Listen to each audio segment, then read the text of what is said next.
Good morning, if it's morning. If it's afternoon, good afternoon. And if it's evening, good evening. My name's Andy Young and I'm one of the automotive lecturers down at Unitech in Auckland, New Zealand. And welcome to my Andy Mechanic YouTube channel. Now, this video basically covers a little bit more on batteries and in particular a specific battery failure. Now, as some of you well know, my regular subscribers who watch all my videos will know that I stripped down a RAV4 about 6 months ago. Yes, it's still in bits, and no, I haven't decided whether to fix it or not yet. It's pretty much a borderline repair, to be honest, on cost. So more about that probably in the next in the January news. But the battery on the vehicle wasn't very old, and I purchased a good quality battery.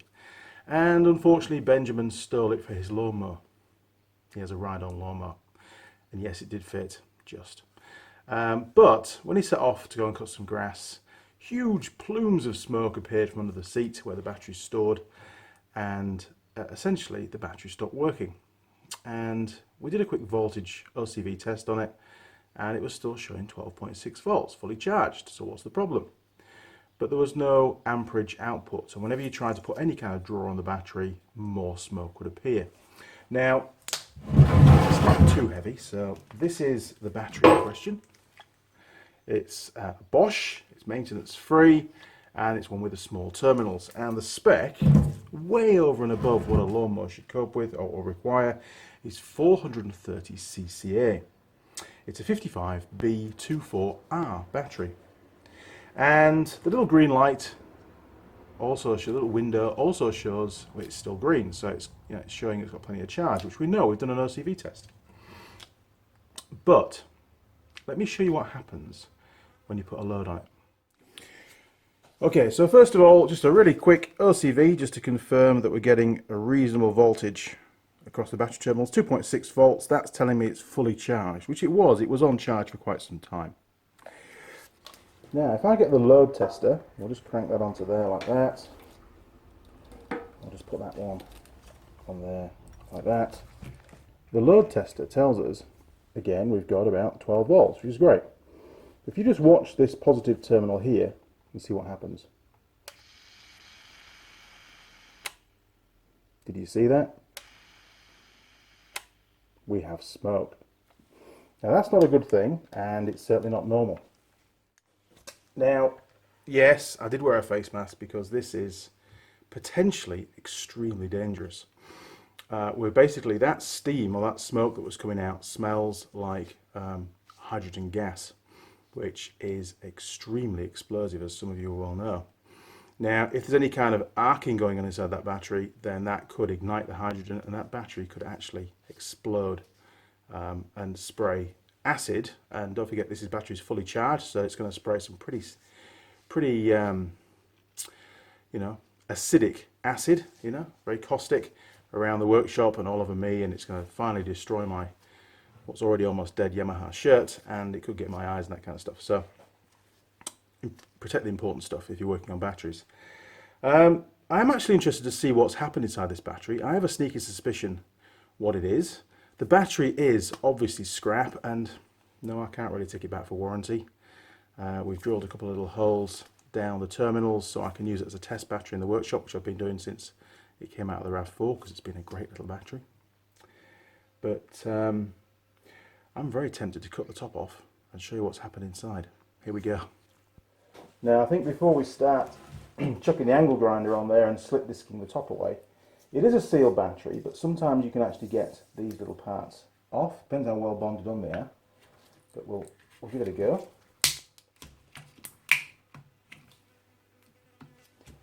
That fly's going to get it in a minute. Right.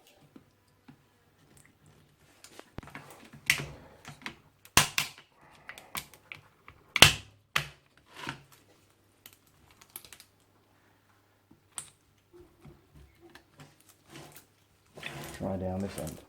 Okay.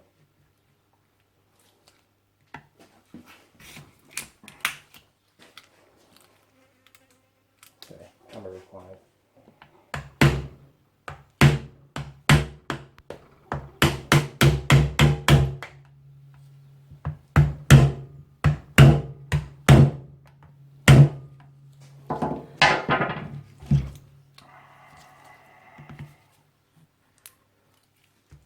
Okay, I think it's pretty much bonded on, to be honest.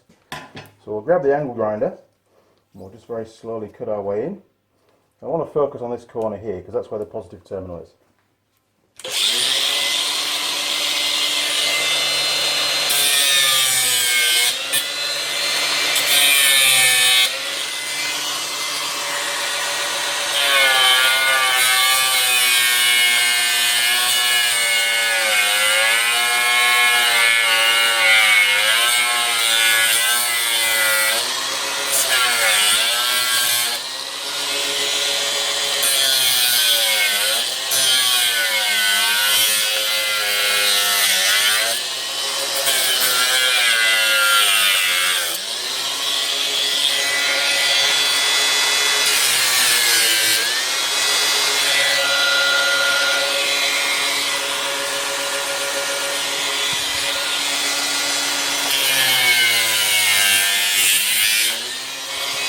Now I'm going to cut away the negative terminal first so you can see what it should look like.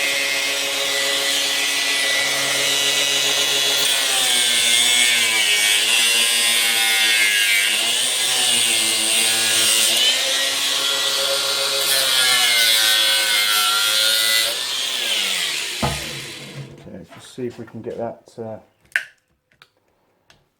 pulled off.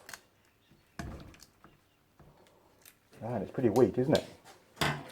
Now I'm staying away from anything metal because I don't want to create any kind of sparks, given the problems that we've got with this particular battery.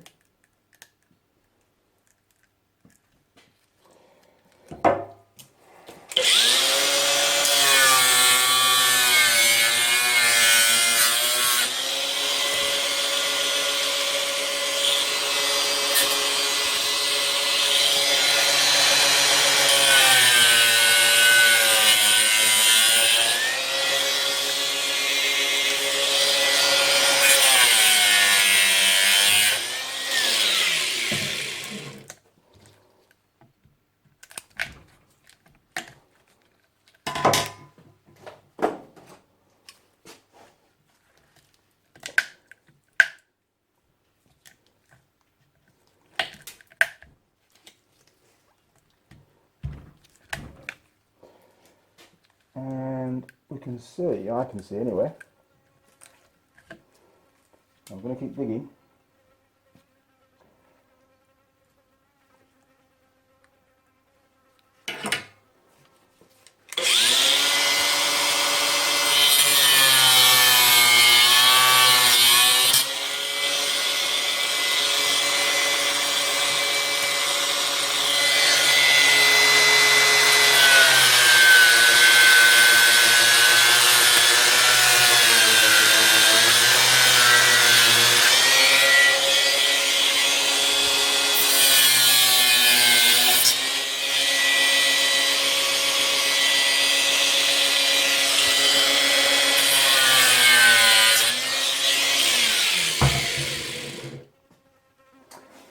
Okay, I'm just going to trim around the edge here as well.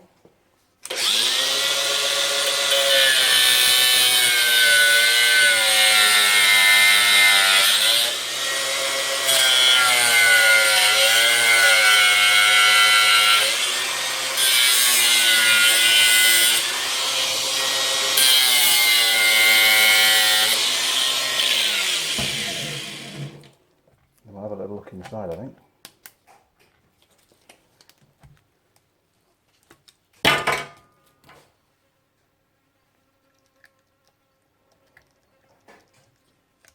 Cool. Now, so far so good. This is the negative terminal. This one isn't showing any signs of any problems. But if you look inside there, look, it all looks pretty intact. No problems at all. Okay, let's do the same to the positive terminal and see what's happened on the inside of the battery.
Oh, there goes the acid.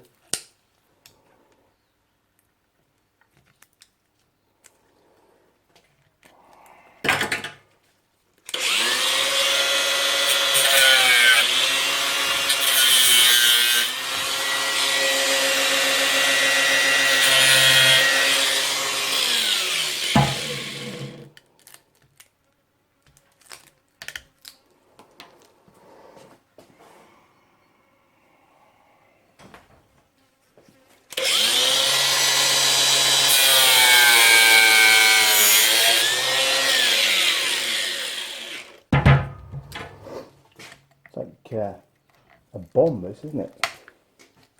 Let's disarm a bomb. Okay, so now we can see inside the positive terminal. So what's to see? Well, I suppose there's only one thing for it. We're going to have to energize it once more and see if that smoke, that gas, is being released from under the fluid or the terminal itself. Let's find out. Okay, so I've got the load tester back on the battery and I'm going to press the button. Now it's very important we don't get any kind of sparks, otherwise this is going to go tragically wrong. Okay, I'm just doing short bursts, but the damage appears to be inside the terminal.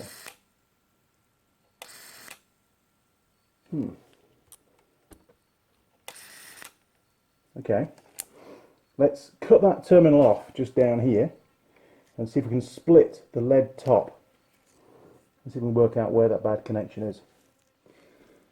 That terminal is really hot, and I've just noticed if I give it a wiggle, it's independent to this piece here that's coming up from the plates. As we try that on the negative terminal, let's bring that round, the whole thing moves together. So it's pretty obvious we've got a poor connection between the actual battery terminal itself and the output from the final cell.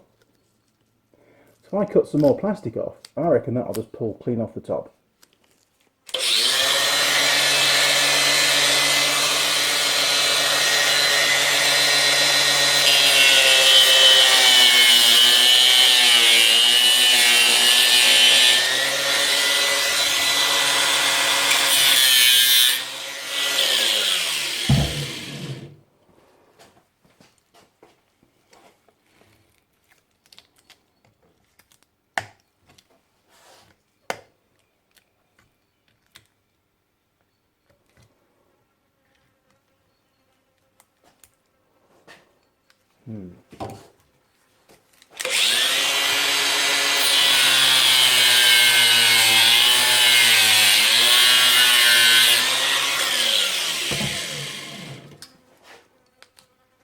Go away, fly. Nobody wants you. Wow, there you go. Look at that. Completely melted off the top. Yeah, pretty damn safety conscious. I've seen a battery explode completely, and it actually blew the windows out of the building that we were in. I'd had a battery on charge for quite some time. Lots of gas given off. Brother goes in, hi Ollie if you're watching, goes in, starts to grind in the vise about 3 feet away from the battery. Of course, grinding, source of ignition, heaps of sparks, and obviously the gas being given off by the battery, because it was fermenting pretty well, ignited, and it blew the whole top of the battery clean off. There was acid raining down from the ceiling. It blew the windows out, and unfortunately Ollie, he had a face mask on like this, but it still burnt his ear and the side of his face quite badly. So he knew not to do that anymore, and actually so did I. Bit of a learning curve. That was a long time ago. Okay, so basically this battery terminal should be properly connected to the output terminal off the final plate. And I'm only imagining that in the factory it's soldered into place, or it's some kind of lead welded into place, so that it has really good connection, because without a good connection it's not going to transfer the current that we need it to. And I'll tell you a bit more about what happened now. Let's get rid of that. Go for the old... There we are, look. Hi, I'm back. Right. And what happened is Ben put this battery on his lawnmower, like I said earlier on, and of course the lawnmower seat then goes down, and I think some of you will have guessed what will have happened now. Despite there being a rubber mat between the battery positive terminal and the seat, it rubbed through because this battery is a fraction taller than the old one, and it caused a direct short. And of course that battery was fully charged, it was good to go, and it discharged very, very quickly, delivering a very high amount of amps, and that obviously created a lot of heat. Now, what that's done is it's melted the connection between that battery terminal and that output stalk. And what would have been happening inside the battery would have been arcing. You know, there's a huge heat buildup, and at some point, if that had continued, and that's why I was doing my tests for a very, very short period of time, we would have got a source of ignition. Now, at the same time, of course, because of the high amperage draw, the battery acid is starting to give off the explosive gas, the hydrogen gas, and potentially it would have been a bomb. That battery, there's no reason why it wouldn't have exploded. Extremely dangerous.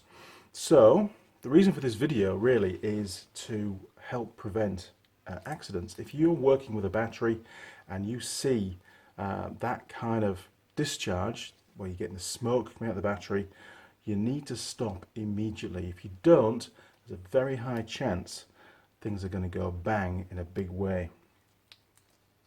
So no, I can't send it back under warranty. Ben did ask me that. No, Ben owes me a battery, such is life. I'll let the lad off. He does me a lot of favours. Okay, well, that brings us to the end of this video. It was just a short, informative video, a little bit of exploration inside a battery. Not the whole way. I'm not going to pull the whole thing apart and show you all the plates. That's for another video.